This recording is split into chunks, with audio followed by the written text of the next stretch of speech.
and France sent their top diplomats to the Ethiopian capital with the aim of mending bilateral relations.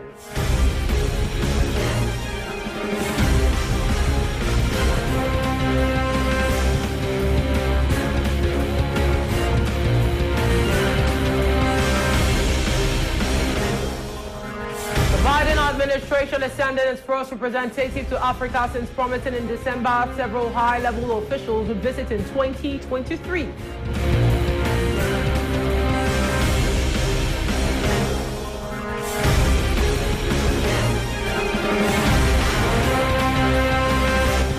The U.S. ambassador to Sudan has urged from rebel groups who did not take part in a political deal to join conversations.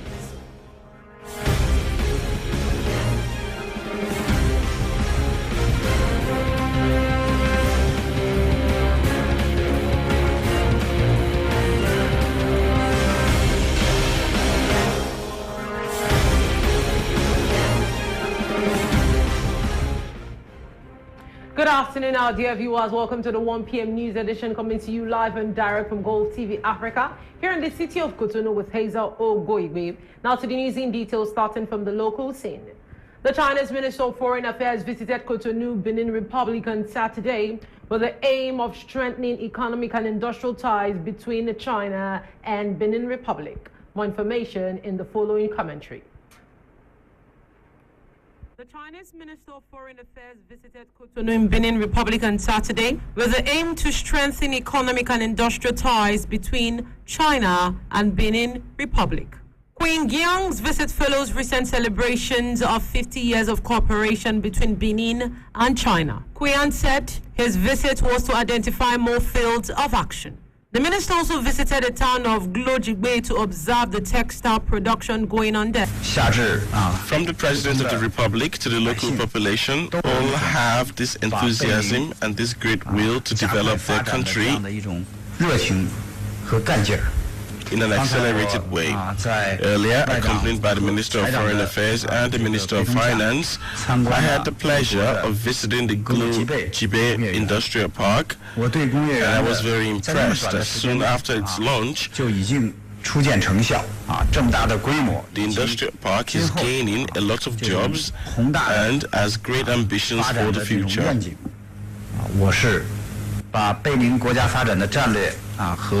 My proposal is that we work together to promote synergy between Benin's strategic development plan and the Belt and Road Initiative, also the achievements of the Forum on China-Africa Cooperation, so as to identify more fields of action and growth rates for our cooperation. I'm thinking, for example, of infrastructure, agriculture, human resources, training, manufacturing, and peace and security. In December 2022, China and Benin celebrated the 50th anniversary of their bilateral cooperation, with this visit signifying the implementation of a new strategy to increase China's presence in Benin Republic. During Queen's visit, a memorandum of understanding on partial debt cancellation was signed by Benin and China. It should be noted that the development landscape in Africa is changing, with new partners from the global south taking on a more important role as providers of much-needed finance and know-how for Africa's development. China has been the most prominent emerging partner, increasing their trade and investment relations with African counterparts by a factor of more than which African counterparts can relate with them on a cordial basis.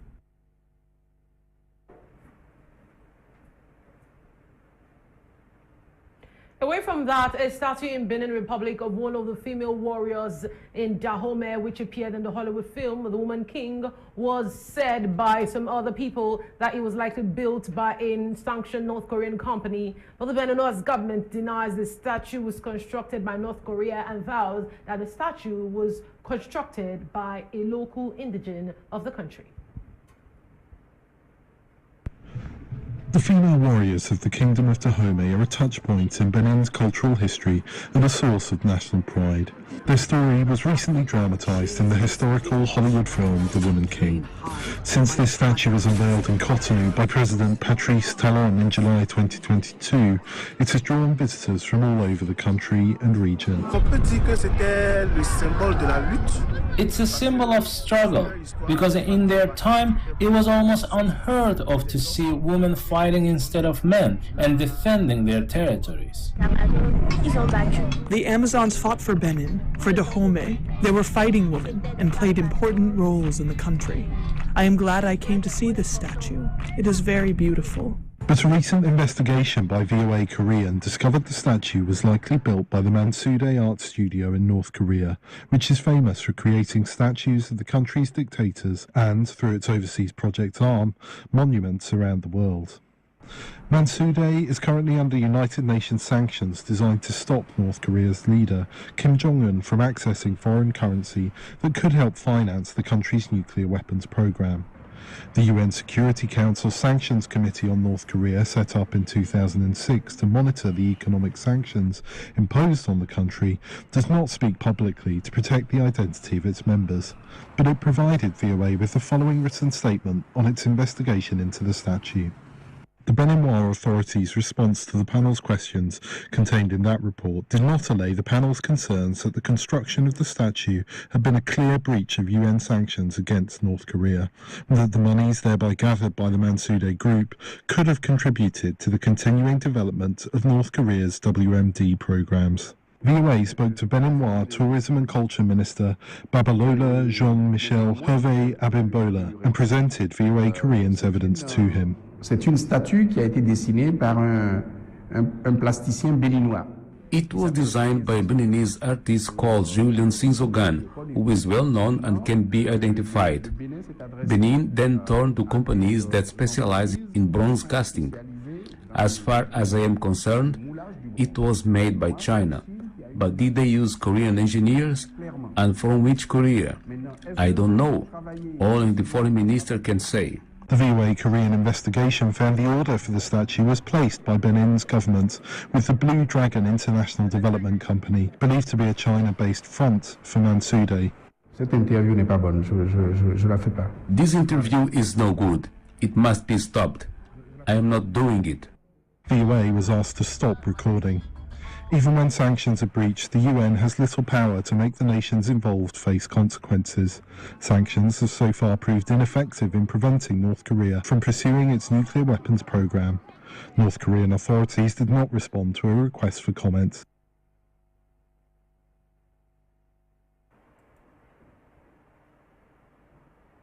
Away from that, crossing over to Tunisia.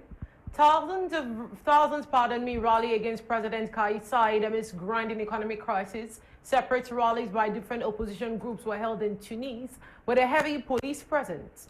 Now, Tunisians have endured shortages of products, including coffee, milk, and sugar, to mention a few. More information in the following report. Thousands of Tunisians marched on Saturday in the capital to protest against President Kais Saied, whom they accuse of seeking to install a new dictatorship amid a worsening economic crisis. Separate rallies by different opposition groups were held in Tunis with a heavy police presence. Held on the 12th anniversary of the fall of dictator Zine El Abidine Ben Ali, they come against the backdrop of deepening political divisions and deteriorating economic conditions in the North African country. Ennahda had dominated parliament until Saied launched a dramatic power grab on July 25th of 2021, sacking the government and freezing parliament before appointing a new cabinet and ruling by decree. Tunisians who largely supported Saied's 2021 takeover have become increasingly fed up with rising inflation and poverty, which now affects 20% of the country's 12 million inhabitants, according to the government. Protesters at a separate left-wing march not far away denounced Saied's authoritarian drift, which they say threatens the only democracy they have emerged from the Arab Spring revolts. Some chanted slogans echoing the messages of the 2011 uprising and demanded work, as unemployment hovers above 15%.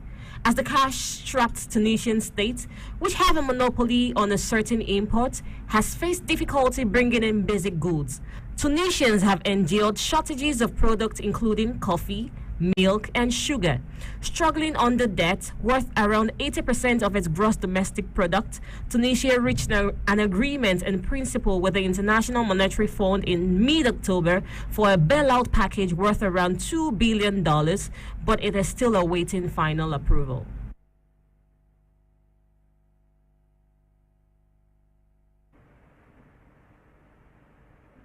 Talking about bilateral relations, now Germany and France have sent their top diplomats to the Ethiopian capital this week with the aim of mending relationship with the government in Addis Ababa that was strained over the war in Tigray. Now the German Foreign Minister Annalena Baerbock and her French counterpart Catherine Colonna say their trip emphasizes their support for the peace deal between the Ethiopian government and the Tigray People's Liberation Front, TPLF. Germany and France have sent their top diplomats to the Ethiopian capital this week with the aim of mending relations with the government in Addis that was strained over the war in Tigray. German Foreign Minister Annalena Baerbock and her French counterpart Catherine Colonna say their trip emphasizes their support for the peace deal between Ethiopia's government and the Tigray People's Liberation Front, or TPLF.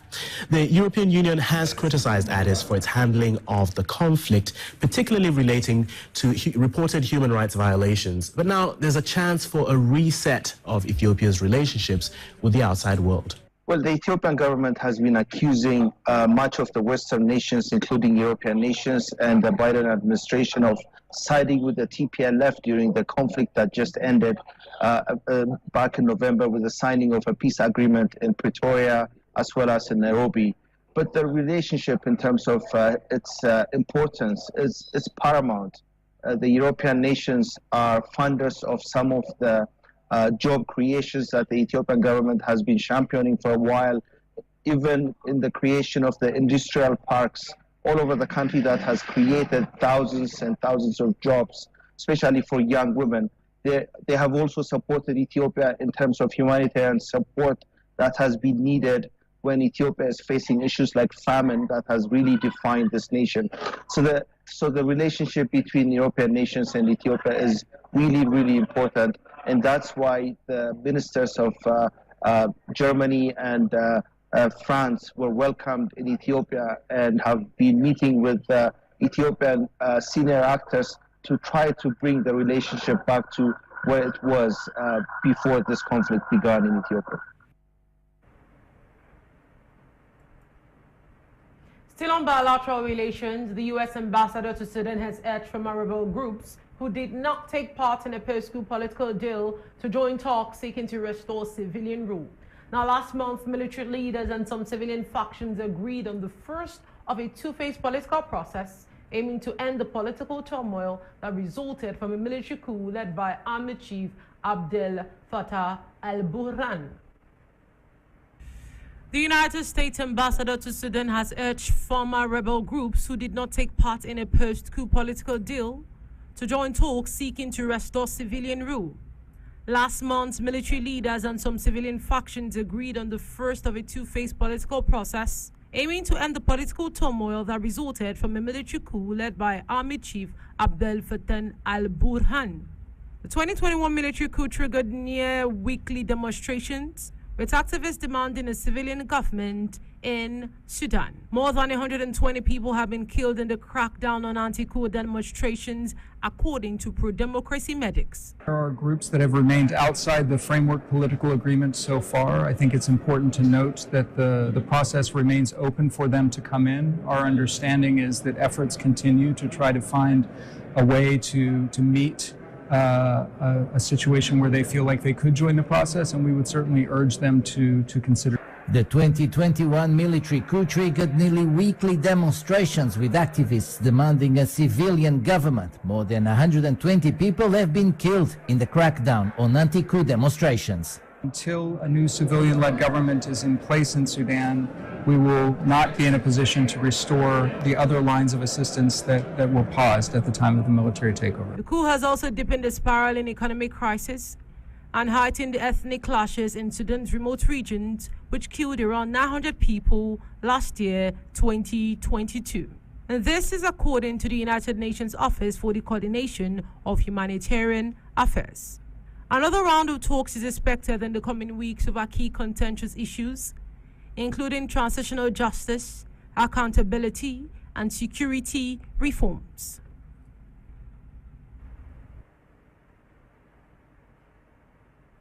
Onto the foreign scene, the Biden administration is sending its first representative to Africa, since promising in December that several high-level officials would visit in 2023. Now, the Treasury Secretary Janet Yellen's three-stop visit is aimed at strengthening economic ties with the continent. And I'm eager to visit your continent. As I told some of you, you invited me to your countries. I said, be careful what you wish for. President Joe Biden acted on a promise he made last month at the U.S.-Africa Leaders Summit in Washington. He's sending U.S. Treasury Secretary Janet Yellen to Senegal, Zambia, and South Africa in the next 2 weeks to strengthen economic ties with the continent. Cameron Hudson is a senior associate with the Center for Strategic and International Studies Africa program. And this is, I think, the first of hopefully many steps to engage Africans on the continent. But there's an overall message, I think, that they're trying to send as well, which is that Washington is present. And that message is not only for the Africans, but it's for Chinese, it's for Russians competing with the United States in these markets. Senior Treasury officials say the purpose of the trip is to learn from and exchange ideas with African government officials, private sector leaders, entrepreneurs, and youth to deepen economic ties between the U.S. and Africa and chart out new opportunities for trade and investment. First stop will be Senegal to meet with President Macky Sall, the African Union chair, whose country is also a strong member of the Economic Community of West African States, or ECOWAS. This is an opportunity for Sall to discuss unfair international trade practices, says Chisanga Chekwe, president of the Canada-based Masomo Education Foundation charity. Among the four most efficient cotton producers in the world are Benin, Burkina Faso, Chad, and Mali. 3 of these countries are in ECOWAS, and all 4 are in the AU. Here's an interesting thing. Despite their efficiency, they only contribute 3% to world cotton production. The reason for that is cotton production is heavily subsidized and really tends to distort markets. Chekwe is also the author of books on African issues, especially in Zambia, where he says America sees an opportunity to counter Chinese influence with a new government considered pro-West. It is seen as a government that is wary of China. One area, possible area of immediate cooperation is a restructuring of a $6 billion debt that Zambia has to China. And let's remember that makes up about 25% of the country's GDP. In 2020, Zambia became the first African country in the pandemic era to default on its debt. But whether money is owed to China or financial institutions, Zambia is not the only African country with a debt burden, says Hudson. Ghana, another, I think, very successful African country, really experiencing, a mounting crisis there. And so Washington is seen as partly responsible because, like it or not, Washington is seen as controlling the international financial institutions of the World Bank and the IMF, which have, pushed for more austerity measures on African states, kept interest rates for international lending very high to African states, and at the same time have been very critical of concessionary lending that they've received from China and Russia and others outside of the multilateral system. The U.S. Treasury Secretary met with Zambian President Hakainde Hichilema at the summit last month, telling him that she was looking forward to talking about the international financial institutions' role in supporting Zambia's economic recovery and the need to work on a debt treatment for Zambia under the Common Framework, an initiative endorsed by the G20, as quickly as possible.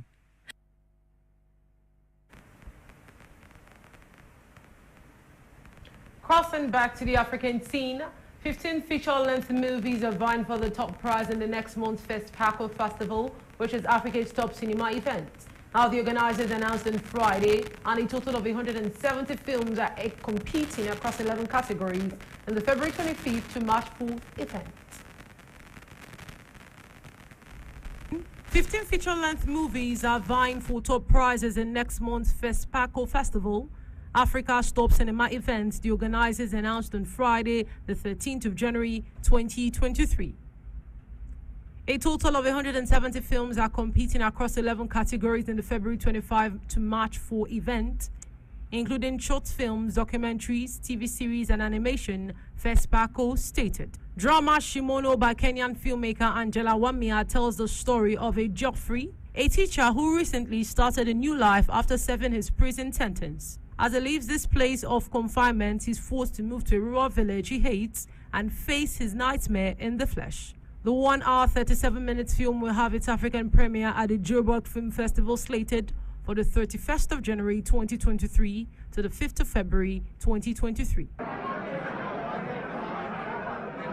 A lot of festivals are quite oriented at the industry, and there are great opportunities for filmmakers and producers to meet and connect with each other, which is important and essential. But our festival is really very much about creating experiences for the audience, and it informs our film selections as well, things that we think people will enjoy and that they'll connect with.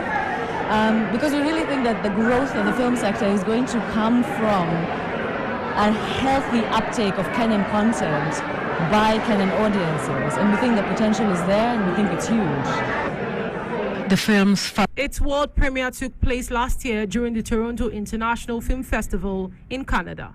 Its world premiere took place last year during the Toronto International Film Festival in Canada. Under FESPACO Festival rules, films chosen for competition have to be made by Africans and predominantly produced in Africa. I think it has set the bar very high. I feel like it's a game-changing kind of film in the sense that, like, just with storytelling alone and visually and in terms of writing, it's been really strong. So I am expecting a lot from the next couple of days, and I'm looking forward to the other films that were selected and curated for the festival. And yeah. I resolve with the help of your grace and confess all my sins. There was nothing I could do. I couldn't save you. We have to keep hope alive. Recent years. This year's theme is African cinema and culture of peace. An invitation, says the organizers, to reflect on how movies can encourage reconciliation in troubled times.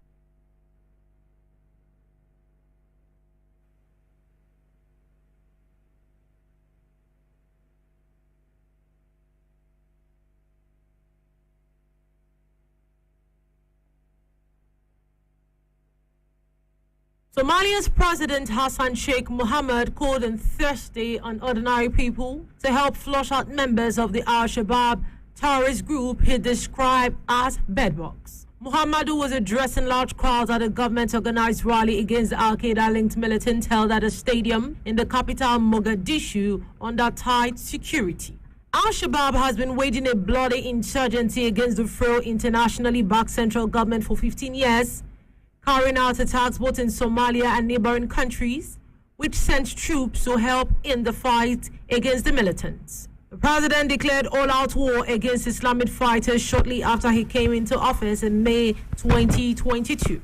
In recent months, the army and local clan militia have retaken swathes of territory in the center of the country in an operation backed by United States airstrikes and an African Union force. But the insurgents have frequently retaliated with bloody attacks, underlining their ability to strike at the heart of Somali towns and military installations despite the offensive.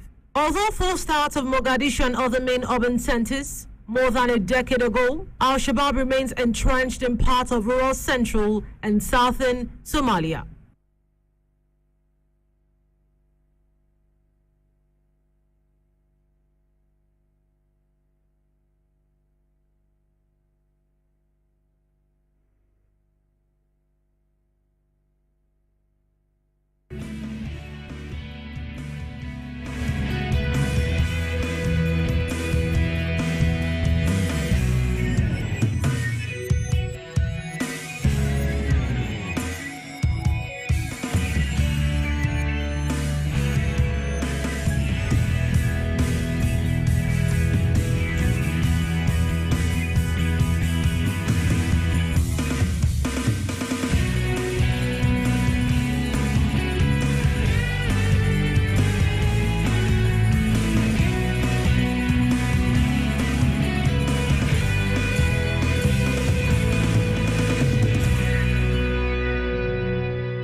right, dear viewers, welcome to today's edition of the African Newspaper Review, coming to you live and direct from Golfe TV Africa, here in the city of Cotonou with Hazel OGOIGBE.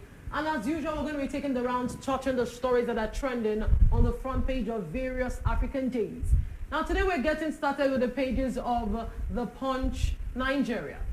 And the top story on The Punch, Nigeria is this story.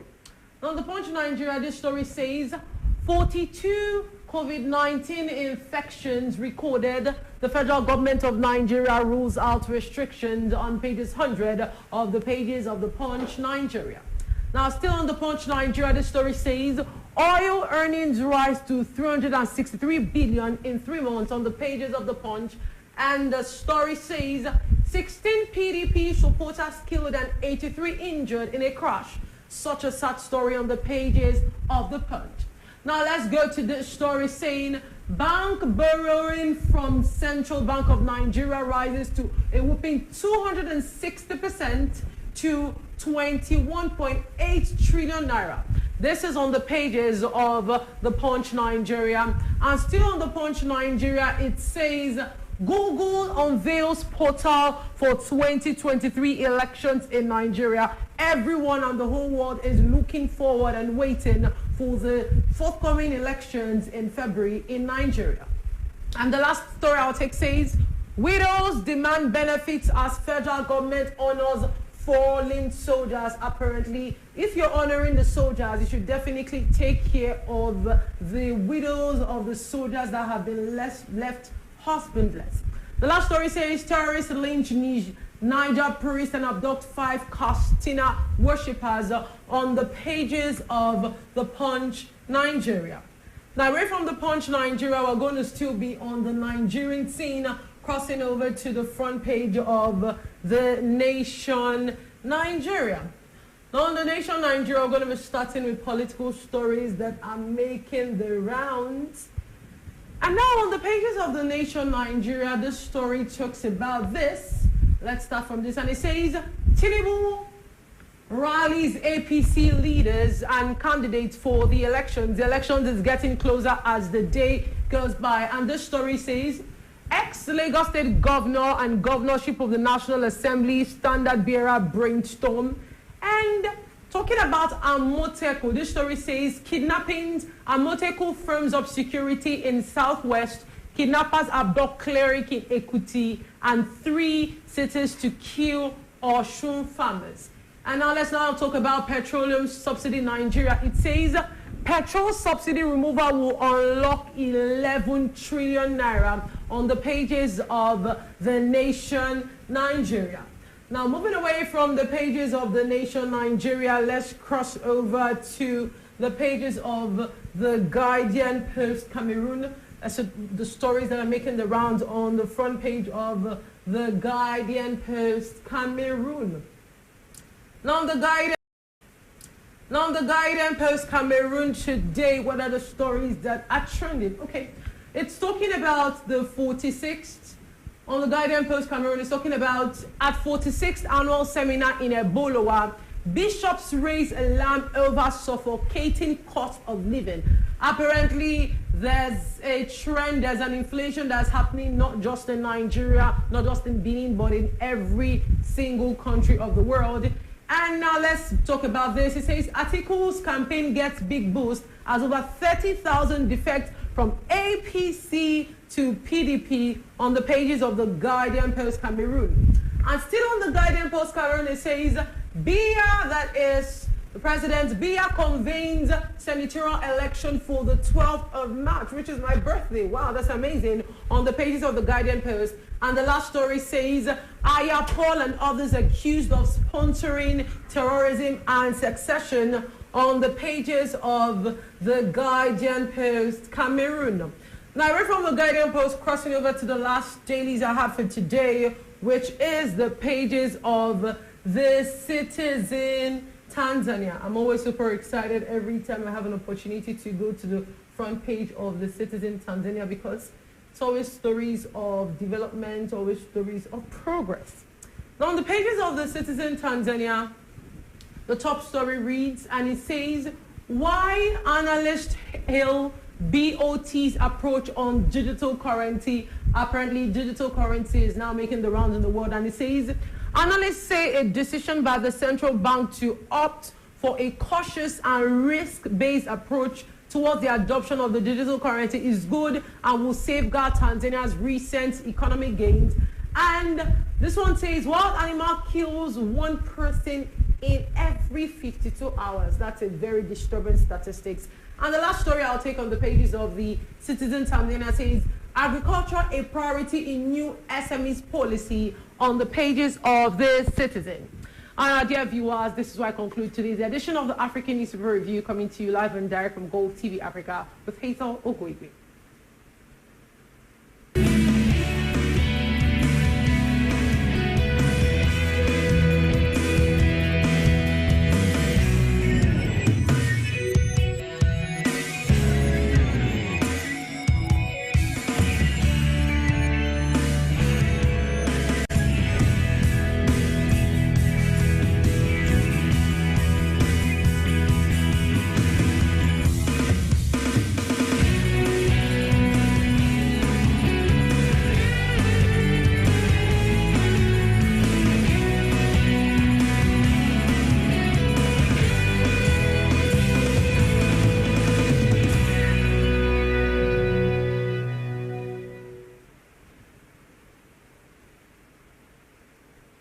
And our dear viewers, to end this edition, here's a recap of our top stories. The top story says Germany and France have sent their top diplomats to the Ethiopian capital this week with the aim of mending relations. We also saw that Biden administration is sending its first representative to Africa since promising in December. And the U.S. ambassador to Sudan has urged former rebel groups who did not take part in a post-coup political deal to join talks with seeking to restore civilian rule. Thanks for tuning in to Golfe TV Africa. I am Hazel OGOIGBE. Enjoy the rest of your day.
Usagers du service public, pour toutes vos plaintes et dénonciations relatives aux actes de corruption et de mauvaise gouvernance, rendez-vous sur le site www.dénonciation.bj ou appelez gratuitement le 155 pour soumettre en toute confidentialité vos préoccupations.